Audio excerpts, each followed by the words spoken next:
And when I think about a politician like Andrew Cuomo representing Benjamin Netanyahu, who is killing journalists intentionally because they are reporting on the famine and the starvation in Gaza, then I think about what it means to be an American, specifically a Democrat in American, and the value of free press and the value of human rights. I think that there's a lot more in common with Donald Trump and Cuomo than just the surface stuff we talked about, but this adoration and admiration of strong men that want to oppress people seems to be something that is really getting contagious in the United States, and it's really freaking me out. And that's why I think they're so threatened by you. And they're talking about weightlifting or other stupid shit because I've had it with bench press. Yes, I've had it with pull-ups. I've had it with going to the gym. I'm just way overrated.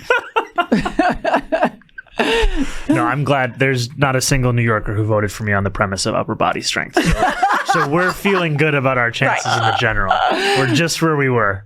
But I think, to your point, it feels like this idea of values or international law or anything that we can hold on to has just been thrown away in view of a politics of might is right. That's just what people seem to be comfortable with. And I think, this is not a intellectual or ideological concern for New Yorkers. I met a New Yorker who had more than 80 members of her family in Gaza killed by the Israeli military. How do you speak to that New Yorker, understand their pain, and then answer the question of how a leading candidate for mayor volunteered to defend the leader that effectively killed those family members? You mentioned it's a famine. Just been certified by international experts that at least 500,000 Palestinians are in immediate danger of starvation, of acute malnutrition, of death.